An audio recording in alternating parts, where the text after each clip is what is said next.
ಮನೆ. ಮನೆ ಅಂದ್ರೆ ಎಲ್ಲರೂ ಇಷ್ಟಪಡುವಂತ ಜಾಗ. ಅದೇ ಜಾಗ ಕೆಲವರಿಗೆ ಸ್ವರ್ಗ, ಕೆಲವರಿಗೆ ನರಕ.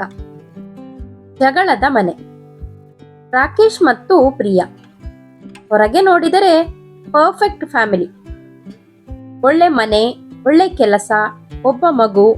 ಆದ್ರೆ ಮನೆಯೊಳಗೆ ಪ್ರತಿದಿನ ಜಗಳ. ಸಣ್ಣ ವಿಷಯಕ್ಕೂ ದೊಡ್ಡ ಶಬ್ದ, ಕೋಪದ ಮಾತುಗಳು.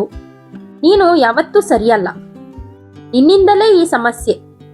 ಮಗು ರೋಹಿತ್ ಒಂದು ಮೂಲೆಯಲ್ಲಿ ಮೌನವಾಗಿ ಕುಳಿತುಕೊಂಡಿರ್ತಾನೆ. ಒಂದು ದಿನ ಶಾಲೆಯಲ್ಲಿ ಟೀಚರ್ ಕೇಳಿದರು, ನಿನ್ನ ಡ್ರೀಮ್ ಹೌಸ್ ಹೇಗಿರಬೇಕು? ರೋಹಿತ್ ಉತ್ತರ ಬರೆದ, ಅಲ್ಲಿ ಜಗಳ ಇರಬಾರದು. ಆ ಆನ್ಸರ್ ಟೀಚರ್ ಹಾರ್ಟ್ ಟಚ್ ಆಯ್ತು.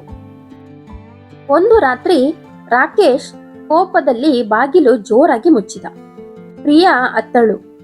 ರೋಹಿತ್ ಬಂದು ಕೇಳಿದ, ಅಪ್ಪ, ನಮ್ಮ ಮನೆ ಯಾಕೆ ಯಾವಾಗಲೂ ಹೀಗಿರುತ್ತೆ? ಆ ಪ್ರಶ್ನೆ ರಾಕೇಶ್ ಮನಸ್ಸಿಗೆ ತೀವ್ರವಾಗಿ ತಗುಲಿತ್ತು. ಮುಂದಿನ ದಿನ ರಾಕೇಶ್ ತನ್ನ ಮಗನ ಪುಸ್ತಕ ಓದಿದ. ಅಲ್ಲಿ ಬರೆದಿತ್ತು, ನನ್ನ ಮನೆ ಶಾಂತಿಯಾಗಿರಲಿ. ರಾತ್ರಿ ಅವನು ಪ್ರಿಯಾ ಬಳಿ ಹೋಗಿ ಹೇಳಿದ, ನಾವು ಜಗಳ ಮಾಡಿದ್ರೆ ನೋವು ಅನುಭವಿಸೋದು ನಮ್ಮ ಮಗ. ಪ್ರಿಯಾ ಮೌನವಾಗಿದ್ದಳು. ರಾಕೇಶ್ ಹೇಳಿದ, ಜಗಳ ಬರಬಹುದು, ಆದ್ರೆ ನಾವು ಬೇರೆಯಾಗಬಾರದು. ಅವರು ಒಂದು ನಿರ್ಧಾರ ಮಾಡಿದರು. ಕೋಪ ಬಂದರೆ ತಕ್ಷಣ ಮಾತಾಡಬಾರದು. ಮಗನ ಮುಂದೆ ಜಗಳ ಮಾಡಬಾರದು. ದಿನಕ್ಕೆ 30 ನಿಮಿಷ ಫ್ಯಾಮಿಲಿ ಟೈಮ್. ಸ್ವಲ್ಪ ಸ್ವಲ್ಪವಾಗಿ ಮನೆಯ ವಾತಾವರಣ ಬದಲಾಯಿತು.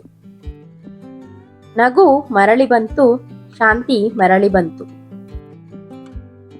ಮನೆ ನರಕವಾಗೋದು ಹಣದ ಕೊರತೆಯಿಂದಲ್ಲ, ಮನಸ್ಸಿನ ಕೊರತೆಯಿಂದ. ಒಂದು ದಿನ ಮತ್ತೆ ಟೀಚರ್ ಕೇಳಿದರು, ಈಗ ನಿನ್ನ ಮನೆ ಹೇಗಿದೆ? ರೋಹಿತ್ ನಗುತ್ತಾ ಹೇಳಿದ, ಈಗ ನಮ್ಮ ಮನೆ ಸ್ವರ್ಗ. ಟೀಚರ್ ಸ್ಮೈಲ್ ಮಾಡಿದರು. ರಾಕೇಶ್ ಮತ್ತು ಪ್ರಿಯಾ ಒಬ್ಬರ ಕೈ ಒಬ್ಬರು ಹಿಡಿದರು. ಮನೆ ಅಂದ್ರೆ ಜಗಳ ಇಲ್ಲದ ಜಾಗ ಅಲ್ಲ, ಜಗಳದ ನಂತರವೂ ಒಟ್ಟಿಗೆ ನಿಲ್ಲೋ ಜಾಗ. ಜಗಳದ ಮನೆ ನರಕವಾಗುತ್ತದೆ, ಆದ್ರೆ ಬದಲಾವಣೆಯಿಂದ ಅದೇ ಮನೆ ಸ್ವರ್ಗವಾಗಬಹುದು.